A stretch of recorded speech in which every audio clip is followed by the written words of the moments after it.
Assalamualaikum warahmatullahi wabarakatuh.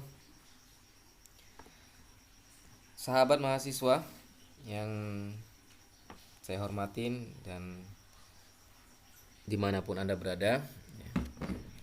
Sekarang musimnya belajar daring.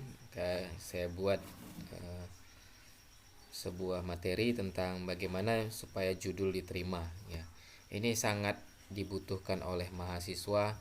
Bahkan tentang menentukan judul ini kadang-kadang menjadi momok yang menakutkan bagi mahasiswa, apalagi ketika ingin berjumpa dengan dosen pembimbing ya, atau bahkan hanya mengajukan judul saja ke prodi ya, program studi, itu sudah takut gitu ya, diterima nggak judulnya. Nah, ini sebuah masalah klasik bagi mahasiswa, dan ini juga sudah pernah dialami oleh dosen-dosen, bahkan saya termasuk salah satunya ya. Nah, selanjutnya saya akan bahas dulu apa itu judul penelitian ya, atau judul dari skripsi ya. Judul skripsi atau penelitian merupakan gambaran umum penelitian yang akan diselesaikan. Judul mampu merepresentasikan isi keseluruhan dari penelitian. Artinya, ketika kita membuat judul, ya, judul penelitian, ya, itu harus merepresentasikan atau orang ketika membacanya itu udah mengerti isi di dalam ya, eh, laporan penelitian tersebut atau proposal penelitian tersebut. Ya. Jadi isi keseluruhan terwakilin oleh judul. Ya walaupun belum tahu bagaimana teknis di dalamnya, tapi arah penelitian dan metode penelitian biasanya sudah tercover di dalam judul skripsi. Judul biasanya terletak di halaman cover yang dengan mudah dibaca dan dipahami. Ya, jadi kalau kamu jalan-jalan ke perpustakaan, ya, jadi dengan mudah kita langsung bisa memahamin, oh ini judul penelitiannya apa, ini bidangnya apa. Ya. Kamu tertarik enggak dengan penelitian ini bisa langsung gitu, dengan membaca judulnya saja. Nah, ketika sudah tertarik, maka baru kamu buka isinya ke dalam, ya terutama biasanya abstraknya dulu. Nah, dan ketika sudah lebih tertarik lagi baru masuk ke dalam isinya. Jadi judul ini yang membuat pembaca tertarik.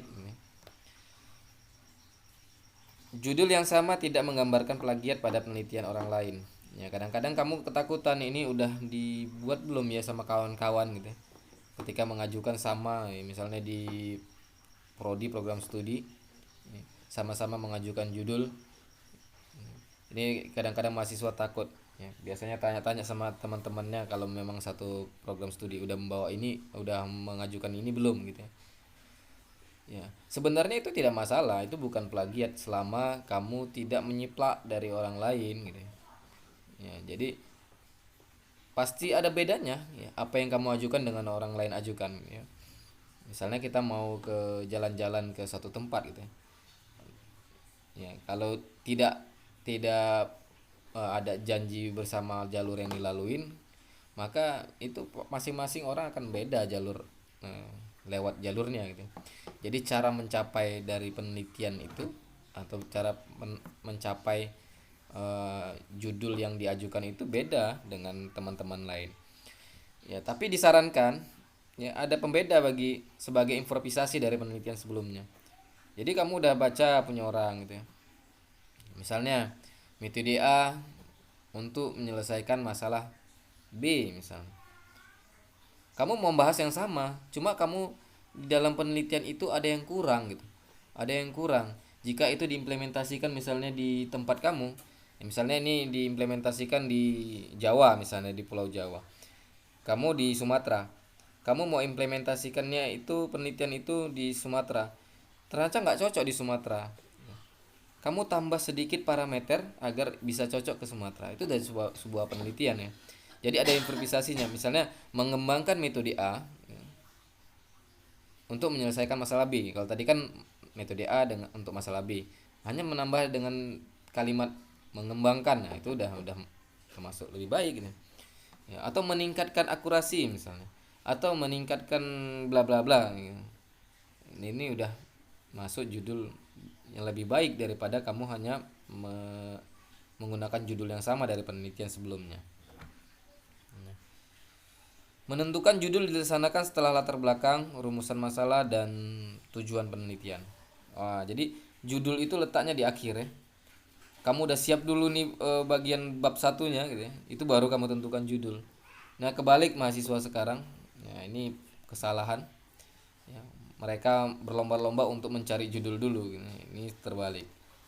Nah, apa kesalahan-kesalahannya? Yang pertama ini adalah kesalahan dalam menentukan judul skripsi. Yang pertama, mengambil judul skripsi atau penelitian orang lain tanpa ada peningkatan hasil. Nah, contohnya ini, kamu searching judul skripsi teknik informatika, misalnya kalau jurusan teknik informatika kita ya, maka langsung muncul di atas. Wah, banyak ya web penyedia judul skripsi terbaru langsung muncul. Itu yang kamu ambil, kamu adopsi, kamu bawakan langsung ke prodi atau dosen. Ini sangat salah kaprah, ini salah kaprah.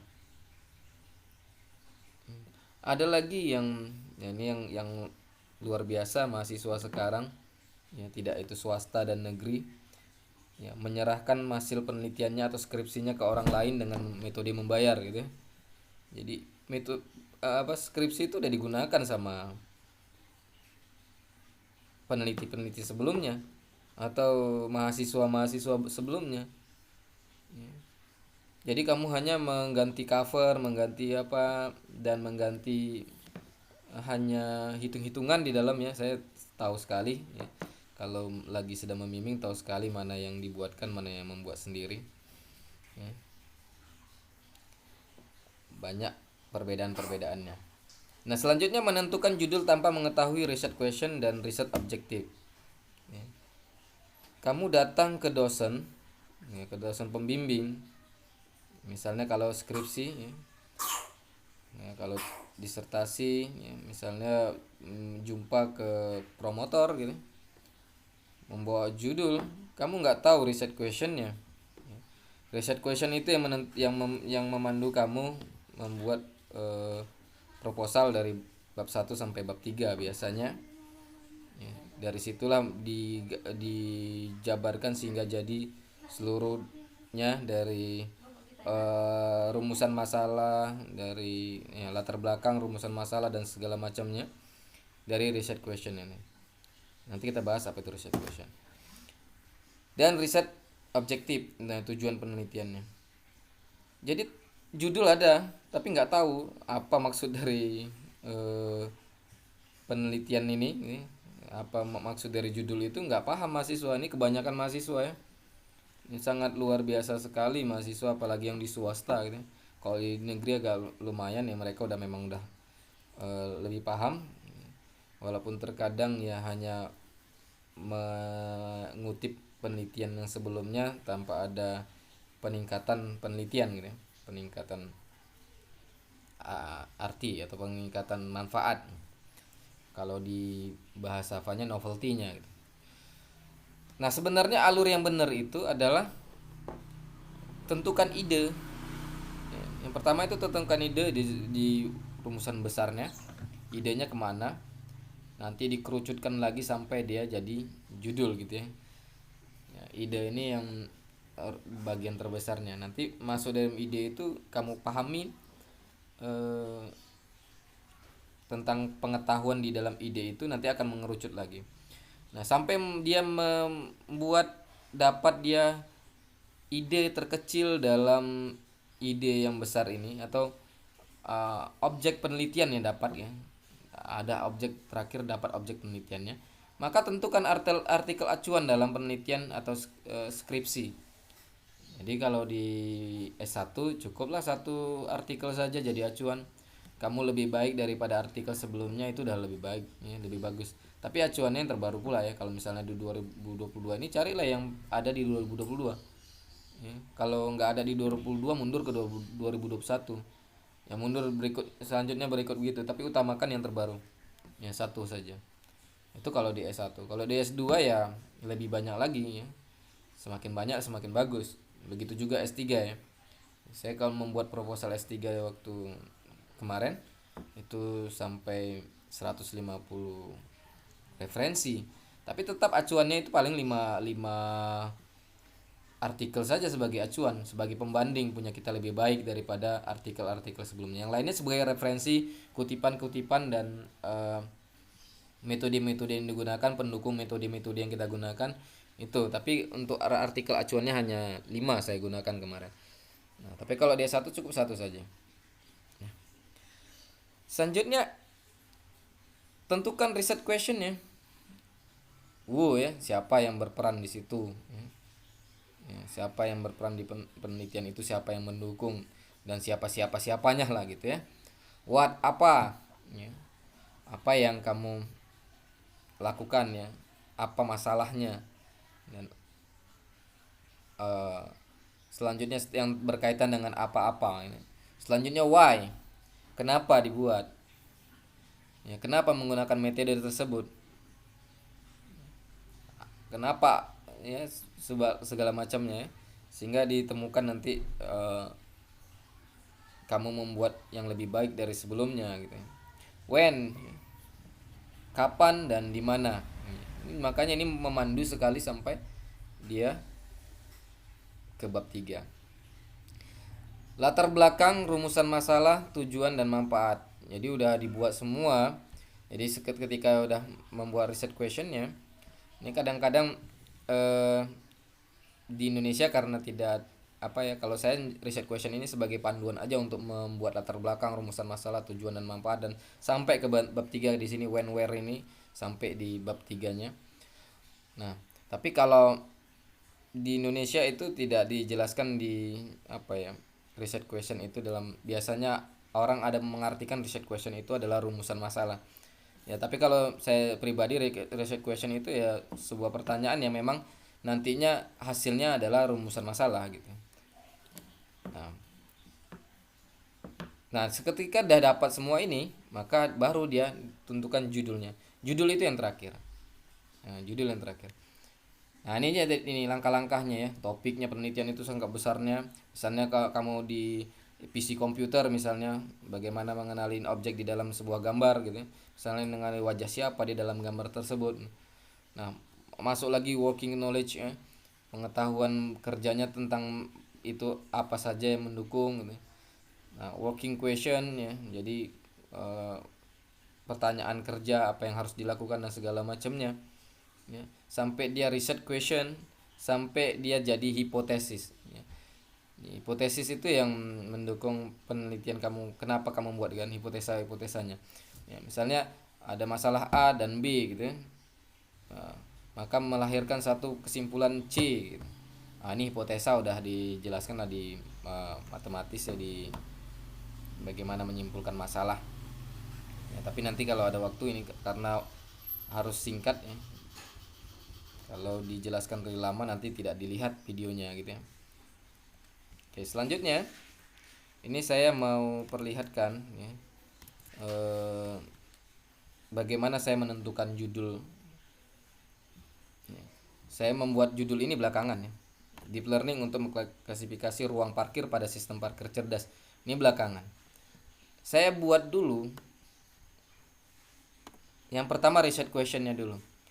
Saya mau mencari permasalahan apa di perkotaan. Apa masalah yang ada di perkotaan? Itu mas pertama. Research questionnya saya tanya seperti itu misalnya. Maka baru saya tentukan kalimat utama dalam sebuah paragraf.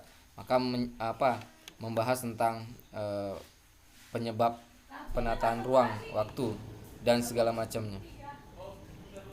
Oke, selanjutnya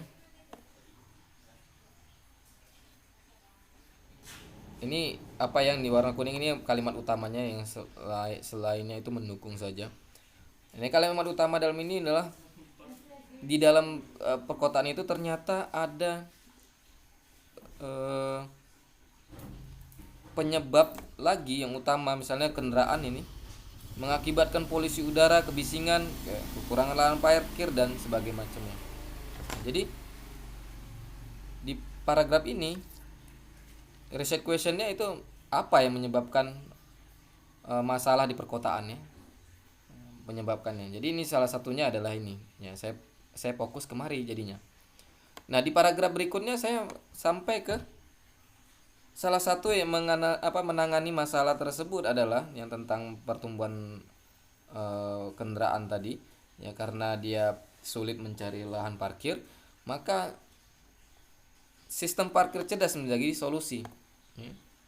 Ya, jadi itu, ya, tentunya saya sebelum membuat ini ada riset questionnya dulu dan apa kalimat utamanya dulu, baru saya susun eh, latar belakangnya. Nah, di dalam apa sistem parkir cerdas ternyata ada satu sub terkecil yang paling utama di sistem parkir cerdas itu adalah deteksi kesediaan ruang parkir. Nah, ini di paragraf ini kalimat utamanya ini. Nah, selanjutnya ternyata di deteksi ruang parkir itu punya dua metode untuk mengenalinya adalah PC komputer dan sensor. Saya pilih di sini menggunakan PC komputer karena satu kamera saja bisa mendeteksi seluruh slot atau semua ruang parkir. Ya, dibandingkan dengan sensor, satu slot satu sensor, satu slot satu sensor. Jadi biayanya lebih mahal. Nah, di PC komputer itu ada yang lagi populer adalah convolutional neural network. Nah, ini saya kembangkan di situ. Ceritanya di paragraf berikutnya.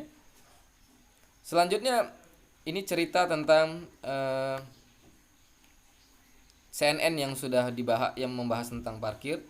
Nah, dari kesimpulan itu saya mau membuat model yang optimal untuk meningkatkan akurasi terhadap klasifikasi ruang parkir. Ya, selain akurasi, kecepatan, ya. Jadi kecepatan merupakan bagian penting untuk sistem informasi real time seperti sistem parkir cerdas. Jadi ini yang mau saya buat. Hingga akhirnya adalah saya mau model itu menghasilkan penelitian, ya, lebih unggul dalam akurasi, ya, dan kecepatan itu diwakili dengan jumlah parameter dan plot, ya. Kenapa saya nggak bikin cepat berdasarkan pengujian lapang langsung, ya, karena komputer itu bisa saja sedang mengerjakan yang lain-lainnya, ya. Jadi sedang mengerjakan lain-lainnya, ya, sedang bekerja komputer itu, jadi tidak bisa dihitung dengan waktu, ya, dihitunglah dengan parameter dan plotting point operation. Maka setelah itu baru saya tentukan saya mau buat ini dengan judul deep learning. Kenapa nggak saya CNN? Ini karena saya untuk S3 kemarin, ya, jadi saya ambil yang umumnya saja karena saya takut CNN tidak mampu, ya. Ya belum tentu bisa menyelesaikan masalah itu. Ya bisa saja kita ambil deep learning. Deep learning itu banyak, bisa RRN dan lain-lain sebagainya. Nah, untuk klasifikasi ruang parkir pada sistem parkir cerdas, karena memang mengklasifikasi ruang parkir pada sistem parkir cerdas. Jadi ini akhir. Ya, tapi kalau kalian, ya, kalau untuk S1 langsung saja, nggak usah deep learning, misalnya CNN, atau bahkan yang lebih kecil lagi yang udah ada existing CNN, misalnya fine tuning, ya, atau setelan, ya, menyetel SuppleNet misalnya, itu bagian dari CNN, ya, existing CNN yang udah dibuat orang, kamu mau setting untuk kamu sendiri dan sebagainya.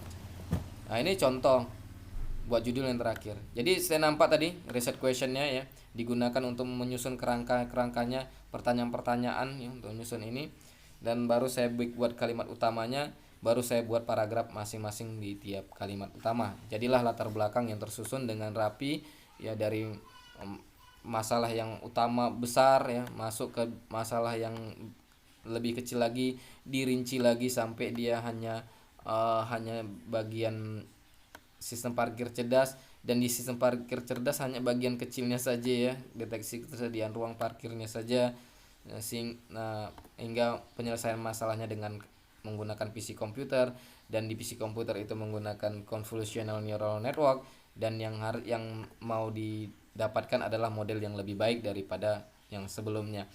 Nah, itu dari latar belakang saya. Ya, mungkin itu saja. Jika ada pertanyaan nanti boleh di komentar. Ya. Mungkin ini dapat bermanfaat, ya. Ya, mungkin sampai sini saja pertemuan kita. Assalamualaikum warahmatullahi wabarakatuh.